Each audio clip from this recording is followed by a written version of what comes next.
নমস্কার, নন্দিনী সাতকাহনের আরও একটি নতুন এনার্জেটিক ব্লগে আপনাদের স্বাগত। আশা করি সবাই সুস্থ এবং ভালো আছেন। অলরেডি প্রায় এখন সন্ধে হয়ে এসেছে। ঘরে আগে সন্ধেবাতিটা দিয়ে নিচ্ছি। সন্ধে বা বিকেলের যে চা খাওয়াটা সেটাও হয়ে গেছে। চা খেয়ে তারপর সন্ধে দিচ্ছি। আজকে সকালে ঘরের অনেক কাজ করেছি। প্রচুর জামাকাপড় কাচা হয়েছিল। মেয়ের ঘরটাও ভালো করে পরিষ্কার করেছি। ওই খাটের কোনায় কোনায়, আলমারির পেছনে, তারপরে ওর ঘরের ফ্যান দুটো পরিষ্কার করেছি। আর ক্যামেরা অন করে কাজ করতে গেলে সময় অনেকটা বেশি লাগে, তাই ওবেলায় প্রচুর কাজ করে এখন ঘরের যে হালকা কাজগুলো রয়েছে সেগুলোই করে নেব। তাছাড়া একটা সংসারে কাজের তো শেষ নেই, তবে দিনের থেকে রাতে কাজের চাপ কম থাকে। আর যেটুকু কাজ বাকি থাকে সেটা আস্তে আস্তে করে থাকি, এতে পরদিন আমারই ভালো হয়। আর এই অভ্যাসটা আমি বরাবর ফলো করে এসেছি, এতে নেক্সট দিন সকালটা রিল্যাক্সে ঘুম থেকে উঠতে পারি। সন্ধে দিয়ে ফ্রিজ থেকে গাজর, শসা, টমেটো বের করে নিয়ে সোজা চলে এসেছি রান্নাঘরে। সোনা ঘরে আছে, ছুটির দিন আজকে সারাদিন বাড়িতেই, তো এখন হালকা খিদে পেয়েছে, তাই খাবারটা রেডি করছি। আজকে বিকেলে চা খাইনি, রোজ দিন চা খায়। আসলে ছুটির দিন বাড়িতে আছে বলে 4:30 নাগাদ একটু গাড়ি নিয়ে বেরিয়েছিল বলতে এলাকার মধ্যে কয়েক পাক ঘুরে এসেছে। তো বিকেলবেলা যা গরম পড়েছিল, তাই এসে আর চা খায়নি। এখন হেলদি একটা স্যালাড খাবে, সেটাই তৈরি করছি। দারুণ টেস্টি হয় খেতে, আর খুব বেশি সময় লাগে না। এর মধ্যে বাদাম, রসুন, গাজর, টমেটো, শসা, লেবু, কাঁচা লঙ্কা আর সাদা তিল দেব। সন্ধেবেলা চাউমিন, ম্যাগি খাওয়ার থেকে এরকম হেলদি স্যালাড খেলে খুব ভালো হয়, আর ছোট থেকে বড় প্রত্যেকেই এটা খেতে পারে। অল্প করেই করছি, শুধু ওর জন্য। গাজর, শসা, টমেটো ভালো করে ধুয়ে ছুলে নিয়েছি। তারপর এই যে এগুলো এই চপারটায় চপড করে লম্বা লম্বা স্লাইস মতো করে নিচ্ছি। যত সরু সরু লম্বা লম্বা ঝিরিঝিরি হবে তত খেতে ভালো হয়, আর এই স্যালাডটা এভাবেই করতে হয়। ঘরে বাদাম ভাজা নেই, তাই বেশ কিছুটা বাদাম শুকনো ভেজে নেব। কোনো রকম তেল দিইনি। রসুনও ভাজতে হবে, তাই একবারে এই তড়কা প্যানের মধ্যেই বাদাম ভেজে নেব। সন্ধেবেলা খুব ভারী টিফিন করলে রাতে আর খেতে চাইবে না, এই একটা সমস্যা। তাছাড়া রাতের খাবারটা আমরা তাড়াতাড়ি খাওয়ার চেষ্টা করি। আমি আর সোনা, হাজব্যান্ড অবশ্য পরে খায়। তো একটু বেশি করে এই যে বাদাম ভেজে নিলাম। আমি শুধু বাদাম খাবো। বাদাম তো আমার সব সময় ভালো লাগে, যে কোনো নাটসই ভালো লাগে। বাদাম ভেজে নিয়ে তড়কা প্যানে খুব অল্প তেল দিয়ে রসুন কুচিগুলো ভেজে নিচ্ছি, আর গ্যাসের ফ্লেমটা একদম কমিয়ে দিয়েছি। এবার শসা, টমেটো, গাজর এর মধ্যে ভাজা রসুন সহ তেলটা দিয়ে দিলাম। সাথে বাদামগুলো খোসা ছাড়িয়ে একটু আধা ভাঙা করে দিয়েছি, আর বেশ কিছুটা সাদা তিল দিলাম, লেবুর রস আর পরিমাণ মতো নুন দিয়েছি। ব্যাস, আর কিছু না। এবার এটাকে ভালো করে মিশিয়ে নিলেই তৈরি দারুণ হেলদি টেস্টি স্যালাড। নুন খুব অল্প করে দিয়েছি, কারণ স্যালাডে খুব বেশি নুন দেওয়ার প্রয়োজন হয় না, আর ঝাল নিজের মতো কম বেশি করা যায়।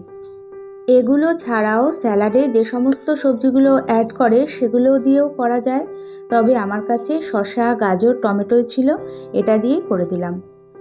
সোনা স্যালাড খেলো, আর আমি একটু বাদাম খেয়ে এবার এই যে সকালে যত জামা কাপড় কাচাকাচি করেছি সব ভাঁজ করে নেব। দেখি এগুলো সব এক চুটকিতে ভাঁজ করা যায় নাকি। তো এক চুটকিতে তো আর ভাঁজ করা গেল না, এখন তাই সব আস্তে আস্তে ভাঁজ করে নেব। এত কাচাকাচি করেছি যে একা ছাদে মেলতে পারিনি, মানে বালতি পুরো ভরে গেছে। 2 বালতি নিয়ে ছাদে গেছি। আমি আর সোনা দুজনে মিলেই ছাদে গিয়েছিলাম। অনেক সময় মনে হয় না যে এরকম এক চুটকিতে যদি সমস্ত কিছু ভাঁজ করা হয়ে যেত কি ভালো হতো।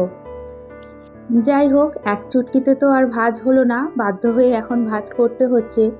প্রচণ্ড গরম, এতক্ষণ রান্নাঘরে ছিলাম, সেখানেও গরম, তাই এসিটা অন করেই এই যে জামাকাপড়গুলো ভাঁজ করে নিচ্ছি। চা খেয়ে চায়ের বাসন, তারপরে স্যালাড করার সময় কিছু টুকটাক বাসন জমা হয়েছে, সেগুলো কিচ্ছু মাজা ধোয়া করিনি। ঠান্ডায় ঠান্ডায় জামা কাপড়গুলো একটু ভাঁজ করে নিই, তারপর আবার রান্নাঘরে যাব। খুব অল্প জামা কাপড় কাচাকাচি করলে দুপুরের দিকে সময় পেলে স্নানের আগে বা স্নানের পরে একবারে ভাঁজ করে জায়গা মতো গুছিয়ে নিই। ঘরে জামা কাপড় জড়ো করা দেখলেই অস্বস্তি মনে হয়, কিন্তু আজকে আর সময় পাইনি। তাছাড়া এত জামা কাপড় ভাঁজ করে নিয়ে গুছিয়ে রাখতেও অনেকটা সময় লাগে। এর মধ্যে বেশিরভাগ জামা কাপড়ই হচ্ছে হাজব্যান্ডের প্যান্ট শার্ট, গেঞ্জি, সোনার কলেজের ড্রেস, এমনি জামা কাপড়। তো হাজব্যান্ডের সব প্যান্ট শার্টগুলো ব্যাগের মধ্যে করে ভরে রেখে দেবো, ওগুলো আয়রন করতে দিতে হবে। অনেক আগে প্যান্ট শার্টগুলো মাঝে মাঝে ঘরেই আমি আয়রন করে নিতাম, তবে এখন আর সেটা সম্ভব হয় না। যখন থেকে আমার ফ্রোজেন শোল্ডার হয়েছে তারপর থেকে আর পারি না। এখন এই ফ্রোজেন শোল্ডারের ব্যথা কম থাকলেও যেহেতু শোল্ডারের ব্যাপার, তো আয়রন করার সময় কাঁধে খুব ব্যথা হয়। একটা শার্টও আয়রন করতে পারি না। তাছাড়া যেহেতু আয়রন টেবিল নেই, সাধারণ ঘরে আমরা বিছানাতে রেখেই আয়রন করি, তো কাঁধে ঘাড়ে প্রচণ্ড ব্যথা হয়।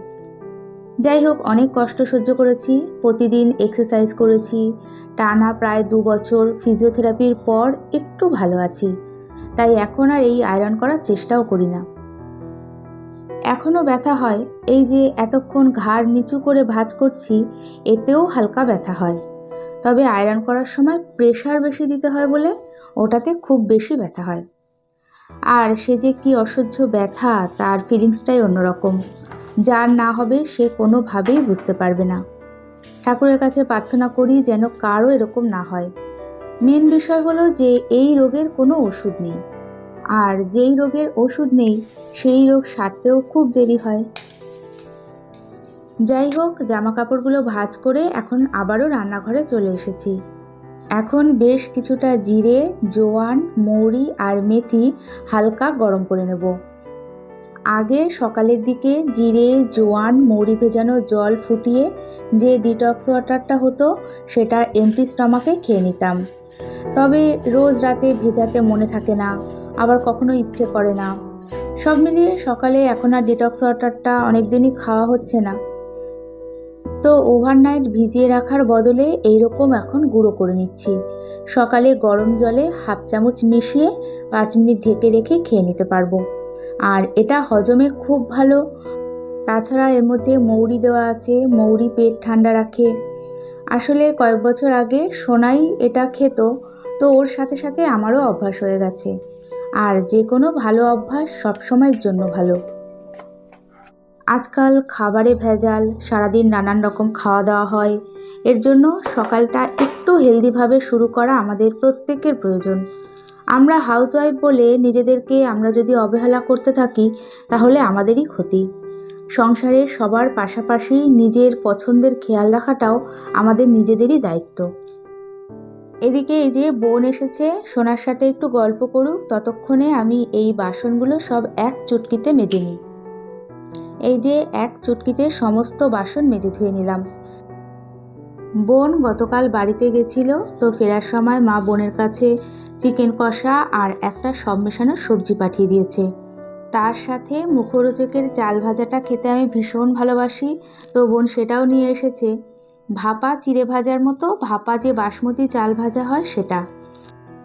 চায়ের সাথে খেতে এটা ভীষণ ভালো লাগে। চায়ের সাথে বললাম এই কারণেই, এখন না কোনো বিস্কুট সেরকম ভালো লাগে না। সব বিস্কুটেই মনে হয় একটু মিষ্টি বেশি। মাঝে মাঝে তো ভেবেই পাই না যে চা দিয়ে কি খাবো। তো ভালোই হলো, চাল ভাজাটা দিয়ে কদিন চা খাওয়া যাবে। সকালে আজকে সেরকম কিছু রান্নাবান্না করিনি। মা আগেই বলেছিল যে চিকেন কষা আর তরকারি পাঠাবে। তো সোনাকে খেতে দিয়ে আমিও এই যে তাড়াতাড়ি করে খাবারটা বেড়ে নিলাম। তাছাড়া মার হাতের চিকেন কষা বেশি দেরি করলে হয় বলুন তো? দারুণ টেস্টি করে মা চিকেন কষাটা। চিকেনের ঝোলের থেকেও চিকেন কষাটা দুর্দান্ত করে। প্রত্যেকের কাছেই তার মায়ের হাতের রান্না সবথেকে প্রিয়। আর যারা অনেক দিন কোনো কারণে মার হাতের রান্না খেতে পারেনি, তারাই ব্যাপারটা খুব ভালোভাবে বুঝতে পারবে। তো যাই হোক, রাতে খাওয়া দাওয়া কমপ্লিট, বাসন মাজা ধোয়া হয়ে গেছে। এখন পুরো কাউন্টার টপ, গ্যাস ওভেন ভালো করে পরিষ্কার করে নেব।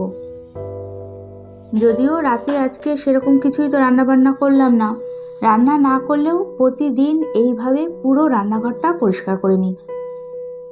আগে বাসন মেজে ধুয়ে নিই, তারপর ফাঁকা কাউন্টার টপ, গ্যাস ওভেন মুছতে খুব বেশি সময় লাগে না। লিকুইড যে সলিউশনটা আমি বানিয়ে রাখি সেটা দিয়ে প্রথমে পুরো সব জায়গায় স্প্রে করে নিই, তারপর পরিষ্কার করি। আর এতে আরশোলা পোকামাকড় আসার কোনো চান্স থাকে না। অনেক নতুন বন্ধুরা আমার কাছে জানতে চেয়েছে যে আমি রান্নাঘরে কী সলিউশন স্প্রে করি। একটা বোতলের মধ্যে কিছুটা লিকুইড ডিশওয়াশ, ভিনিগার, একটু বেকিং সোডা আর জল এই দিয়েই ভালো করে মিশিয়ে রাখি। আর যখনই রান্নাঘর ক্লিন করি সব জায়গায় স্প্রে করে পরিষ্কার করে নিই। আর এটা সত্যি খুব ইউজফুল।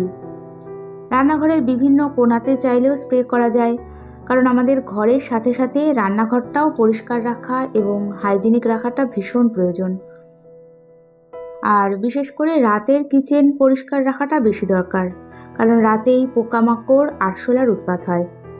এদিকে রান্নাঘরের কাউন্টারটপের সাথে সাথে এই যে মিনি ডাস্টবিনটা, সিঙ্কটা প্রতিদিন রাতে আমি খুব ভালো করে পরিষ্কার করে নিই। এইভাবে প্রতিদিন পরিষ্কার করলে পোকামাকড়ের কোনো উৎপাত হবে না। তাছাড়া সকালে উঠে একটা পরিষ্কার ঝকঝকে রান্নাঘর পাওয়া যায়। প্রতিদিন রাতে খাওয়া দাওয়ার পর অনেক কাজ থাকে। এই যে যেমন ব্রেকফাস্টের জন্য ডিম বের করে রাখলাম, বেশ কিছুটা চিয়া সিড ভিজিয়ে রাখছি, আর কিছুটা ছোলা আর সবুজ মুগ ডালও ভিজিয়ে রাখবো। সকালে অনেক সময় সোনা কলেজে যাওয়ার সময় স্মুদি খেয়ে যায়, তো স্মুদিতেও চিয়া সিড দিতে পারি, বা সকালে খালি পেটেও 1 গ্লাস গরম জলে খেতে পারবে। আর এই রকম ডাল এগুলো ভেজানো থাকলে খুব তাড়াতাড়ি করে একটা হেলদি খাবার তৈরি করে দেওয়া যায়। এই তো সন্ধ্যের পর সময় নষ্ট না করে সংসারের অনেক কাজ করে নিলাম, আর মনের মতো করে ঘর বাড়ি রান্নাঘর গুছিয়ে নিয়েছি। সন্ধ্যের পর এই ছোট ছোট অভ্যাসগুলো আমাদের নেক্সট দিনটাকে অনেকটা ইজি করে দেয়। তাছাড়া রেগুলার করতে করতে এগুলো এখন অভ্যাসে পরিণত হয়ে গেছে। এরই সাথে আজকে ভিডিওটি এখানে শেষ করছি। ভালো লেগে থাকলে একটা লাইক কমেন্টস করে চ্যানেলটি সাবস্ক্রাইব করে রাখতে পারেন। সবাইকে জানাই ধন্যবাদ।